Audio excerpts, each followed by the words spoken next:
मैं देखिए पूर्वांचल से शुरुआत करने जा रहा हूं।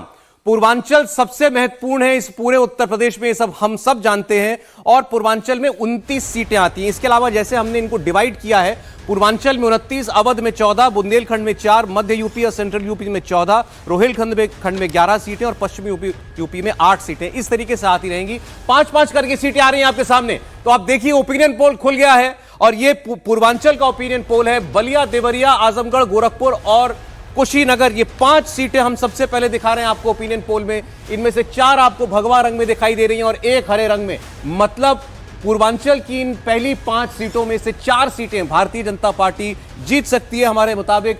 बलिया की सीट जो पूर्व प्रधानमंत्री चंद्रशेखर की वजह से मशहूर है, ब्राह्मण वोटर सबसे ज्यादा हैं, यादव और ठाकुर वोटर दूसरे नंबर पर आते हैं। इसके अलावा देवरिया की सीट पूर्वांचल की ब्राह्मण बहुल सीट है। इस सीट पर कांग्रेस पार्टी का उम्मीदवार जो है वो आपको दिखाई देगा। आजमगढ़ की सीट हरे रंग में है, यानी अखिलेश यादव का एमवाई समीकरण आजमगढ़ में एक बार फिर काम कर सकता है। आजमगढ़ का चुनाव अखिलेश यादव 2019 में लड़े थे, जीते थे। उसके बाद उपचुनाव में वहां से निरहुआ जीत गए थे, धर्मेंद्र यादव ये चुनाव हार गए थे। लेकिन एक बार फिर इस सीट पर समाजवादी पार्टी बहुत मजबूत नजर आ रही है।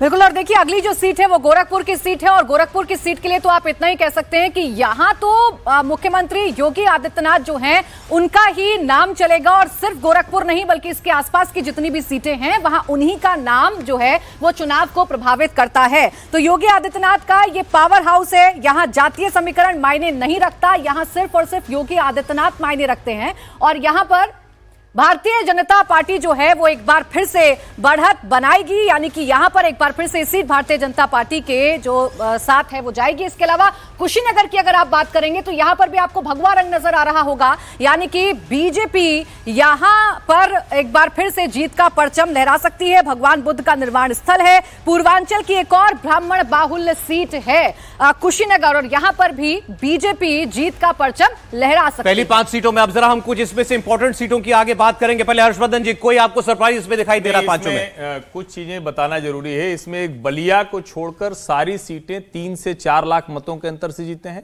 बलिया में प्रत्याशी बदलना तय है। देवरिया में भी इस बार प्रत्याशी लगभग बदला जाएगा। बलिया आमतौर पर चंद्रशेखर जी की वजह से राजपूत सीट मारी जाती है, लेकिन मूलतः वहां भूमिहार ब्राह्मण और ब्राह्मण सीट है ये। गोरखपुर सीट, इसमें कोई संदेह नहीं है, मठ का प्रभाव है, योगी जी का प्रभाव है, उसमें कोई कंफ्यूजन नहीं है। कुशीनगर भी भारतीय जनता पार्टी बहुत बड़े अंतर से जीती थी। आजमगढ़ में अगर फिर से समाजवादी पार्टी से एक जो वहां का यादव परिवार है वो वापस आ गया तो शायद समीकरण कुछ बदल सकते हैं। जी देखिए, मुझे लगता है कि जहां तक गोरखपुर का सवाल है तो बीजेपी के भीतर ये मंथन जरूर है कि वहां पे कैंडिडेट चेंज किया जाए। तो अगर वहां कैंडिडेट चेंज होता है तब भी बीजेपी वहां पे जीतेगी। ये तो बात हमको समझ आती है कि योगी जी की सीट है और वहां पे बहुत ज्यादा प्रभाव है।